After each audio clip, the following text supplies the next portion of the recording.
наука основана на получении и сохранении знаний. Есть экспериментальная наука, связанная с непосредственным исследованием свойств мира. Экспериментаторы, как правило, исходят из существующих общих моделей, созданных теоретиками. В свою очередь, теоретики создают модели, основываясь на результатах, полученных в ходе исследований, однако находятся в социуме, где распространенные в нем религиозные модели мира влияют на создание научных моделей. Яркий пример – датировка исторических событий.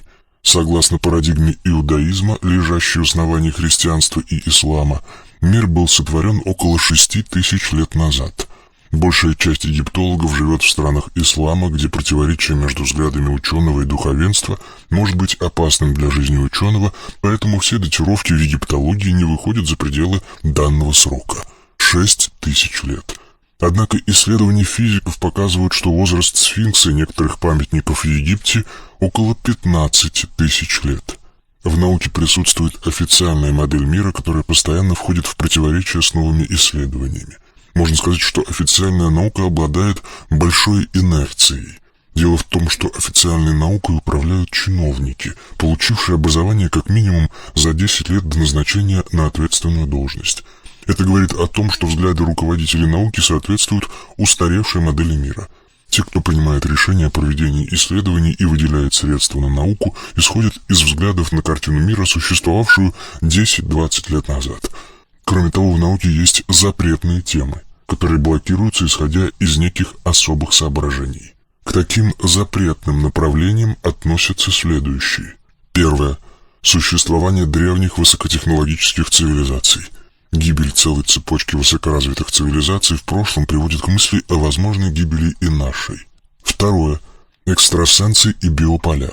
Наличие людей, обладающих необычными способностями, приводит к мысли о том, что эти особые люди и должны управлять человечеством.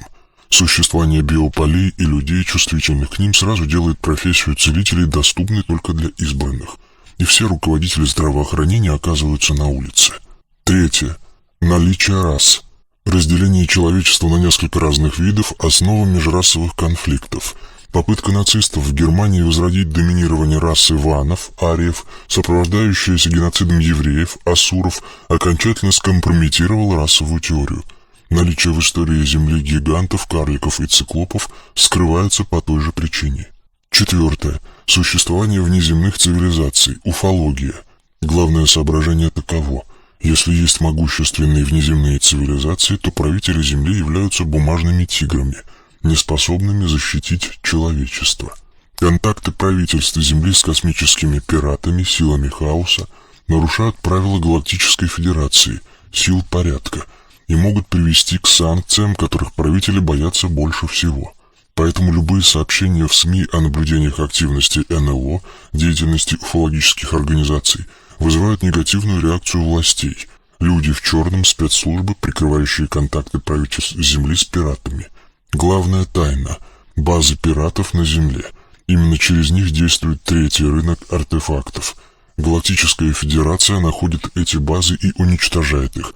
Поэтому любые попытки уфологов засветить такие базы через СМИ сразу жестко пересекаются спецслужбами, вплоть до устранения ученых и журналистов, допустивших утечку информации. Пятое. Третий рынок артефактов. На Земле есть рынок, связанный с древними цивилизациями Земли и внеземными цивилизациями. Он весьма ограничен, доступ к нему имеют лишь избранные люди, обладающие огромными материальными средствами. Сам рынок организован пиратами и владыками Земли. С точки зрения Галактической Федерации, очень могущественной организации, продажа на Землю любых технологий, превышающих существующий уровень, запрещена.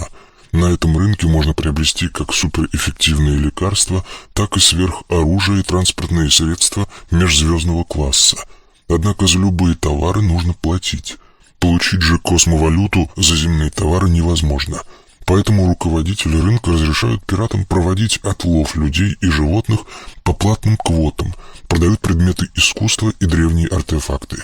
С наличием этого рынка связаны невероятно высокие цены на картины некоторых художников. Высокая стоимость в земных валютах позволяет дорого реализовать полотна и на этом рынке. Небольшие деньги хозяева рынка получают за аренду пиратами баз на Земле. Шестое. Биочипы и биоимпланты. Эта тема связана с третьим рынком артефактов. Высокотехнологические цивилизации разрабатывают различные устройства, предназначенные для улучшения параметров живых организмов разных видов. Сюда можно отнести симбионтов, организмы, способные жить на теле человека и брать на себя различные функции, биоимпланты, искусственные органы, вживляемые в тело человека, и биочипы, процессоры, присоединяемые к нервной системе или отдельным органам.